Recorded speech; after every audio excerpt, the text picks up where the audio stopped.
Hello, everyone.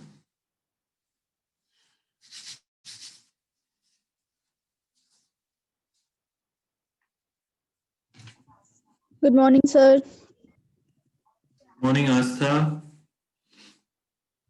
Good morning to all other students, everybody.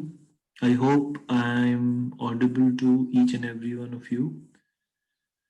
Um, Yesterday, our lecture didn't go well because of some disturbances.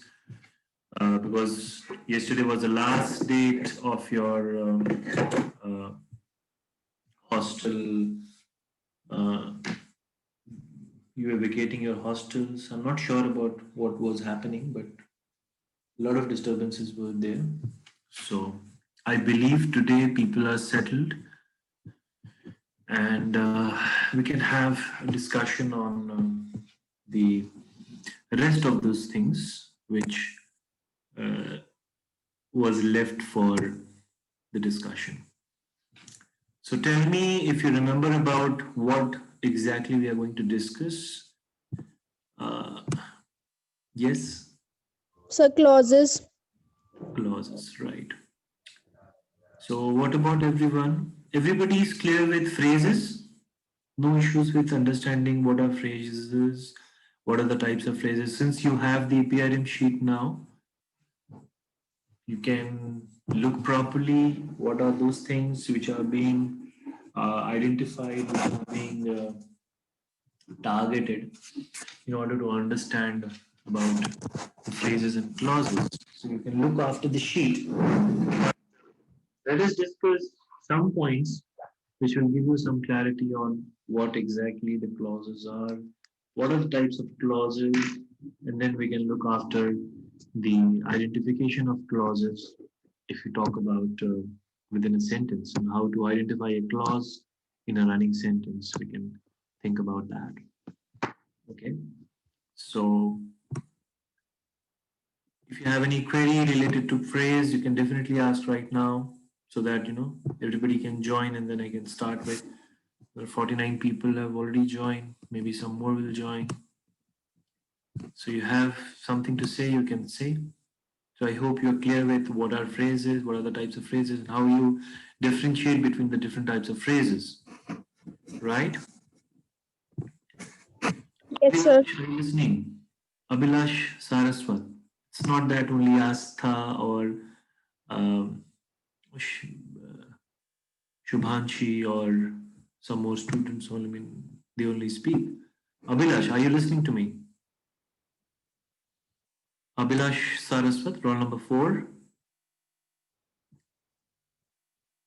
Well, if I have stopped removing you from the class, it doesn't mean that I cannot do that. Nobody can say anything if I remove you. Okay? So it's better that you respond. Since we are going to continue online for some more time, we are not sure when the university is opening for you people. So it's not that you have to you are going to show the callous approach. Abhishek Maheshwari, Aman Sarma, Anurag Goswami. I hope you're listening to me. Bishesh Babu, are you listening? Roll number 19. It has been a long, long time when I have, stopped inquiring whether you're listening, whether you're, Good understanding at all. morning, sir. Good morning, Subhanji.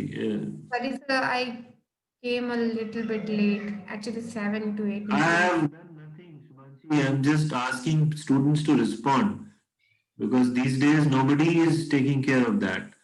Akshay, Aman, Badal, Rohit, Yashraj, Ketan, Mohit, Ronik, they don't care, whether they are understanding anything or they have stopped inquiring in everything now. So this is not going to affect me, please mind that. Okay, so if the understanding of phrases are clear to you, we can talk about clauses now, right? So if we say that clauses are basically the elements, the grammatical elements, where we understand how the subject and the predicate, functions. Okay. So when we talk about the elements or the essential elements, basically, I mean that's the perfect thing to say. Of clauses, we can say that we have a subject which is an essential part of it, right? So apart from subject, we can say that we has to keep in mind that there has to be a predicator with a finite verb. Okay, finite verb, I believe you know when we talk about the Yes, verbs. sir. Finite in Yeah, so finite in sense, you can talk about when the action has been done, when the action happened. So that is basically the finite verb. So if you remember about the classification which we did for verbs in understanding finite and non-finite categories.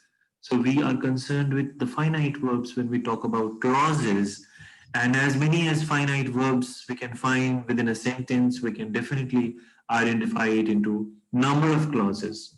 Okay, so there's no limit in identification of clauses within a sentence. So we can have as much clauses as we can within a sentence. So the only thing is that we have to look for the finite verb, right? Now, since we are talking about predicators, the other things which can come within that will be object. So indirect and direct object will come into that. Then we can have complements. So we have the predicator with a complement, which is basically relating to the subject. I believe you remember this. And then we have adverbials, which are the extra added informations which we can drop. So such elements can be, the essential part of a clause, right? Now, apart from this, let's take an example. So if I say that he slept or he ate or whatever he say, so we have a subject and we have um, predicate with a verb, finite verb. So this can be identified as a clause, right? And since we say that clauses can function as a sentence, these things, I mean, the statements can be interchanged. Now, one more sentence, if you say that many people are painting their house white these days. So the example which is given in the APRM and which we discussed earlier also. So if I say that many people are painting, please follow my speech, painting their house white these days. What is happening here? There are so we have different things here. You can see that we have the subject, which is many people. Sorry, so subject is a many people. We have this particular thing, which is a predicate. We have a verb working, and then we have the object. Okay, many people is painting what? Their house. So we have object, and then we have a complement with an adverbial, right? So we can see that this is how the clauses can be understood, functioning, right?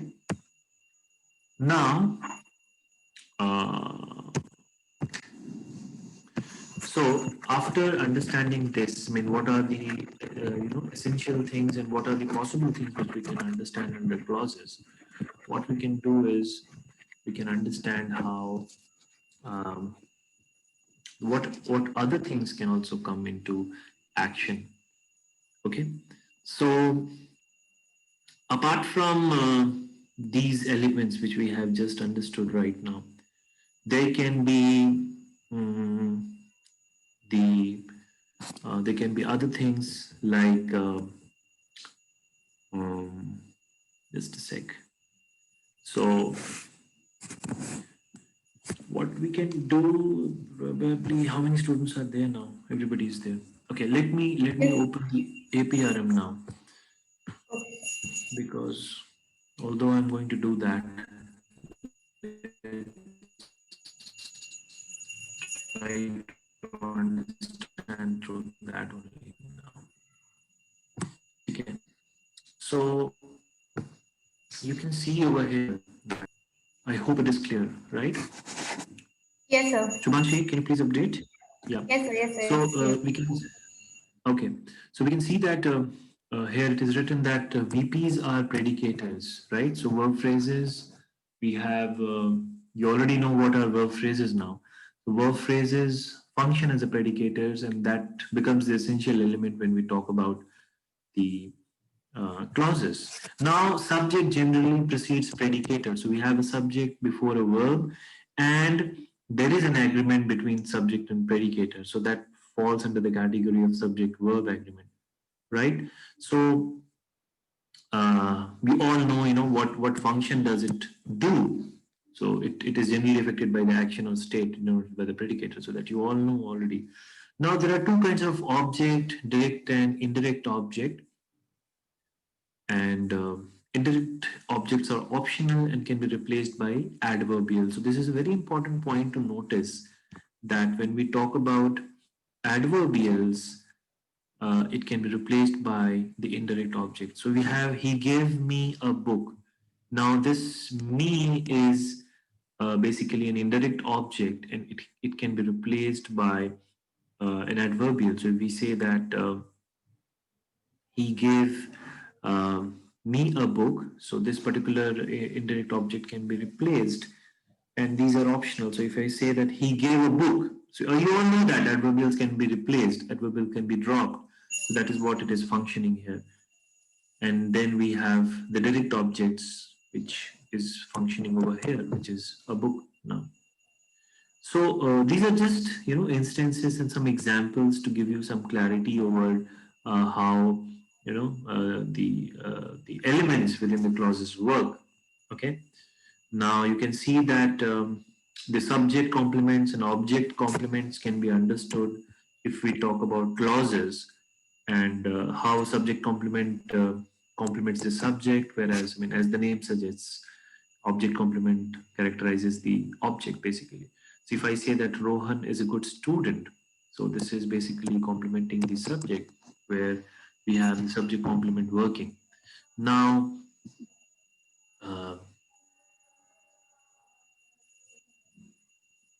if you and the second example, as you can see, where we say that every teacher considers Rohan a good student. So we have a predicate here, we have our object here, and we have a complement which is complementing the object. So every teacher considers Rohan a good student. So here you can see that the subject is not being complemented, but the object is being complemented. So every teacher becomes a subject, and Rohan is being complemented here in this sentence. Okay? So Manshi, are you following everything? Yes, sir. Yes, sir. I'm listening and following the things. Okay. So now we have a description on adverbials. So we have discussed about adverbials. So let's look at how adverbials function.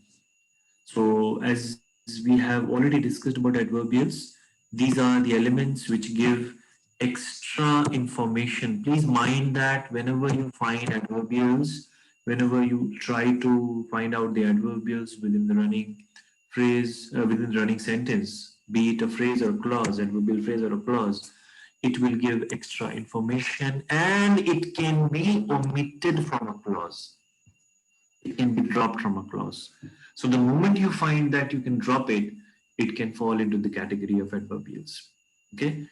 And there is no fixed number. They can be many, and they are mobile. It means that they can come, either they can precede or they can follow, right? So they can come at anywhere in the clause. So that is what it is written basically. So if we say that the examples where he rarely goes to the market nowadays, you can see that this nowadays has been shifted in the first position, and then you have he rarely goes to the market and he goes to the market rarely. So you can see how rarely is moving from here and there, and how nowadays can also be shifted. So that means that adverbials doesn't have a fixed position, since it talks about the additional information can put anywhere in this sentence or a clause. So this is how adverbials work. Now, in addition to the basic elements which we have seen, back, the subject, predicate, object, complement, and adverbials, we have conjunctions, interjections, and vocatives. which can initiate, which can work within the clause. You can see that there is some sentence which might have preceded sentence number 10. We have, and then we did it. So we have a conjunction working very effectively within a clause. So we have a subject, we have a predicate, we have a verb, we have an object, and then we have an adverbials working even with a conjunction. Same is the case with interjection when we have who it is, green tea again. So we have complements, we have predicate, we have subject.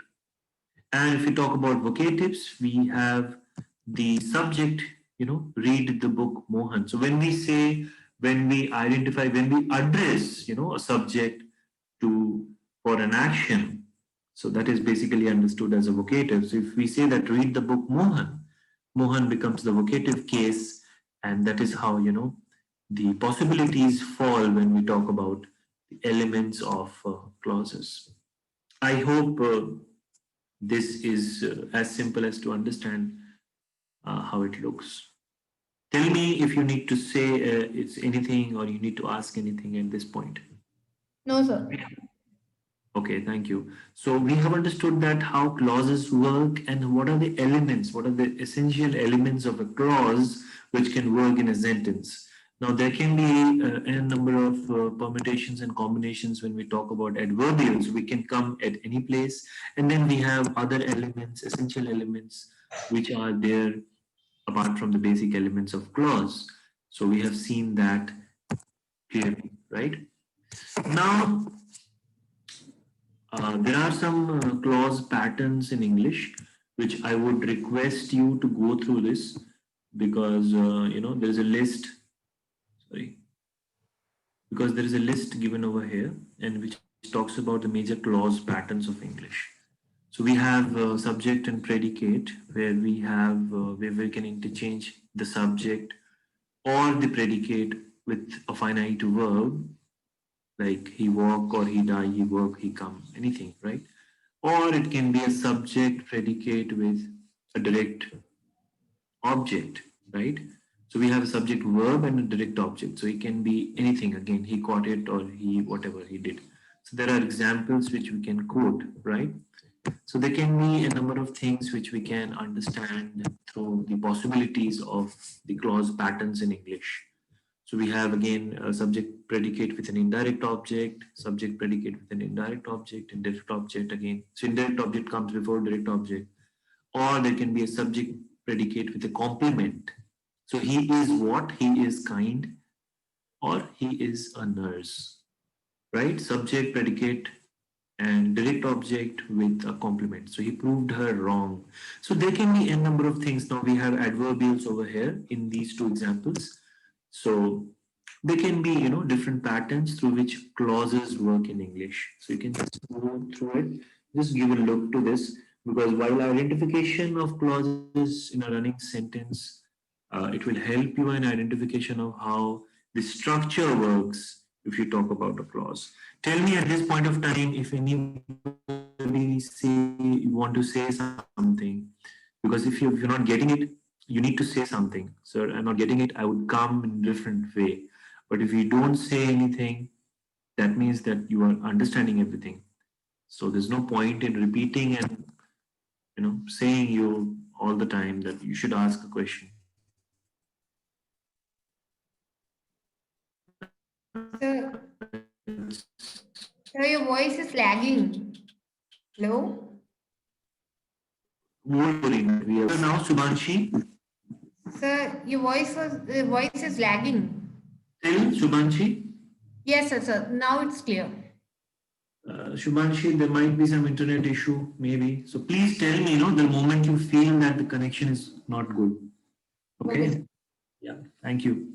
So let's continue with the other thing. So these are clause patterns which you should just go through it and just see, how it works. And this is how it goes. So the important thing, when we talk about a clause is, identification of this particular element, which is the predicate, always. Because once you find the predicate, it will tell you whether when it falls into the category of a clause or not. So when we talk about clauses, we need to see whether we have a finite verb or not. So we have as many finite verbs within the clause, within a sentence, we can have as many clauses we can. Okay. Yes. So this is one thing. Now let's see what are the next, what is the next thing which we can go through. So give me a second. Okay. Now talking about, so once we discuss what is a clause, what are the elements of clause, the next thing comes about the types of clauses, which is understood as the coordinate or subordinate clause. Now I told you that this nomenclature can be replaced by calling clauses independent or dependent. Okay. So you need to check whether a clauses can coordinate with each other, or I mean how it can work. So that will give you an idea about whether a clause which is coordinate, okay, so which is coordinate and that is independent, and the clauses which are subordinate, which are dependent clauses, right? Now, if I say that I can't speak well, but I can read, write in good structure, you can see that both the clauses are independent clauses, right? But they are coordinating with each other with a coordinating conjunction. Okay, so both the clauses can definitely work in isolation. So even if I drop this particular clause, I can speak will sustain. Or if I can drop this clause and I can just use this one, I can write in good structure. So this can also sustain well, without any problem. Now I can use both these clauses with this coordinating conjunction and it becomes a coordinate clause, I mean coordinate clauses. So that is how, coordinate clauses work. Now, if you talk about subordinate clauses, there is an example which we can see over here and which says that, how one clause works with another, and without the existence of that clause, one clause will fall short. Now, if I say that I'll give you a chocolate if you bring a glass of water, it means that if you don't bring me a glass of water, I will not give you a chocolate. Maybe I'll give you something else which you don't expect, or I cannot give you anything. So it depends upon the mood of the subject who is offering. So you can see that this particular clause is dependent on this. So this can become the independent one and this can be the dependent one, right? So that is how, we talk about clauses which can work. I mean, this is again an example of how coordinate clauses are working with each other. So either they can work with coordinate conjunction, or there can be two independent clauses with a coordinate conjunction, or there can be a subordinate clause with a coordinate one. So there is an independent, please don't confuse with this term. So independent is coordinate and dependent is subordinate, because it is, it requires somebody who can work with him. So there are subordinates working under me. Now I require them because there are a lot of things to do. So I can ask him that please, do something for me. I mean, these are the tasks which we need to do. So there is a requirement of people, right? When we talk about independency, so that means that, I don't require any subordinate people. We just, I can do on my own. There are tasks which I do where I don't require any assistance. So that is what we call about independent and dependent or coordinate or subordinate. Okay. Now, this is what one distinction talks about a clause. Now, when we talk about the classes of subordinate clauses, so there can be different subordinate clauses which we can identify, which can run within a clause structure. So what are they? Let's look at that one by one. So if you talk about subordinate clauses, it can function as a noun, it can function as an adjective, it can function as an adverb in a sentence. Okay, so now on the basis of function, how it functions, you already know that how a noun functions, how an adjective clause function, and how an adverbial clause function. You can identify them as the different, types. So when we talk about a noun clause, which can be, identified as NCL, it functions, I mean, it can function as a subject, object, or as a subject, object complement, noun, adjective, pronoun that follows the linking verb. So there can be different number, different, possibilities through which a noun clause works. You can see here what is happening in sentence number 15, where what you read determines your mental schema. You can see that this noun clause is working as a subject, right? And you have the predicators after that. So you have what you read, which is a noun clause, which is working as a subject. Now, the same noun clause you can see is working as an object in sentence number 16 when we say she didn't know why the teacher was angry with her, right? The same noun clause can work as a subject, as an object. Now you can see how it is working as a subject complement when we say money is what I desire most. So there can be different ways through which a noun clause can work at three different positions, which you need to understand. Is it okay? Okay, Come sir. on. Yeah. Akshay, are you following me? Or is it just, Akshay, can you Are respond? you well? What happened to Bansi? I'm asking to you. Are you well? Is it, do you find any difference in my voice? Yes, sir. It seems like you are a little bit less energetic or It's an effect something of, other. it's an effect. See, you can see what I am wearing right now. So it's an effect of weather. There's no Oh, there's no sun today, and it's a lot of fogginess in Mathura. So I'm just confined in my room, just taking my classes. Maybe the effect. Maybe I'll try to speak up a little so, bit. sir, I just asked that if you are not It good. is. It is. What to do? What to do? So yeah. So let's continue with that. So what I say that so if we talk about a noun clause, so a noun clause may begin with WH words, right? Or it can begin with that, or it can begin with zero that. So if you probably if we have discussed about the zero subject, or the null subject, or there was one more term which I told you, that was when there is a subject but dummy subject, right? So that is what it is basically. So these and noun clauses can begin with such words as well. So we have, if we say that they say honesty is the best policy, so we have a noun clause over here. And now without that zero that we have in sentence number 18, and which can be also said as that they say that honesty is the best policy. So how, that is functioning can be understood properly with, this can also be a option where we can understand how WH words work, right? So this is how the noun clauses can work in a sentence. So coming to the next type of clause, which is the adverbial clause. So we have discussed a lot about adverbial clause, that these are the non-essential elements. These are the additional elements which we have for phrases and clauses.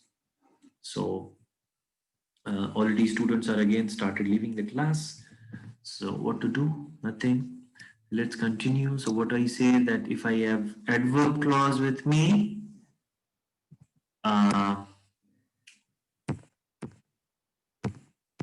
uh, so uh, basically these are the things which an adverb clause, questions. We have why, when, where, what if, what with result, for what purpose. So uh, adverb clauses begin with the subordinating conjunction when, although, and these are basically so if I say that I should be punished, what's the reason for that? You can answer for the adverbial one. So if you say that since I'm responsible for the delay, I should be punished.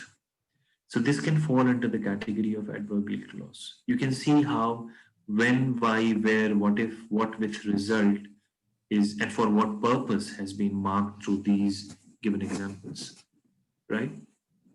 So when Tata Nano was launched, Ratan Tata was positive of its market. Or where we go wherever we found work, or the terrorists were sentenced to death, so that others should learn a lesson. So these possible, options can be understood. You can find these possible instances where you are trying to identify the adverbial clause in a sentence. Okay, and what if we say that if he joins us tomorrow, he will teach phonetics. So you can see that, how it is working. Now, you can notice here that we always have a subordinating or a dependent clause when we talk about the adverbial clauses. So all the first clauses, I mean, all the first part of the clauses are the dependent one, where we have in a sentence. So all dependent clauses can be seen functioning in the first part of the clause, and we have the independent clauses working after it, right? So this is how adverbial clauses function in a sentence. Tell me if things are not clear to you. No, sir. Okay, these things are already familiar to me. I am familiar of these things, so I am not getting any problem and Okay. can't say about others. Okay. See, the target is basically when we talk about the identification of phrases and clauses, the point should be clear, the logic should be clear, why we are saying it a clause, why we are saying it a phrase, and what are the kinds of phrases and clauses which we have so that we can differentiate between them. So in order to make things crystal clear, these examples are written. And the instances where we can see that, suppose if we say that, this why, when, where, what if, what with result, or what for what purpose. So these are the instances where we can find adverbial clauses. So in order to make things clear, crystal clear, that's why these examples and these instances are being written carefully. So I believe that once you go through these examples, the points will be clear to you. Okay, there's not any doubt, not in a single word which is doubtful for you. And if it is there, you can definitely ask, we can discuss over examples. So let's take these two once again quickly. Sir, So if we say that relative clause, sir, your voice was lagging. You said, let's take these two. After that, your voice was lagging. okay. So I was saying that the relative clauses and the positioning clauses are left, and we have comparative clauses as well. Let us discuss this part. Try to cover this if possible, because students are leaving in a, because I know there are some students who can read and understand, but for some brilliant minds, I need to discuss this one by one. So let's call it, since the sheet is there with you, you go with it once again. I'll discuss the three remaining clauses in the next class, and then we will start revising your syllabus for your exam. Is it okay, everyone? Yes, sir. Okay. So I believe everybody has a consensus with this. So thank you, everyone. If I hope things are clear at your end. If not clear, please don't refrain. Please don't hesitate to ask anything. Okay. So thank you once again. Have a very nice day. Let's meet in the next class with further discussion on this. Thank you, everyone. Thank you, sir. Thank you.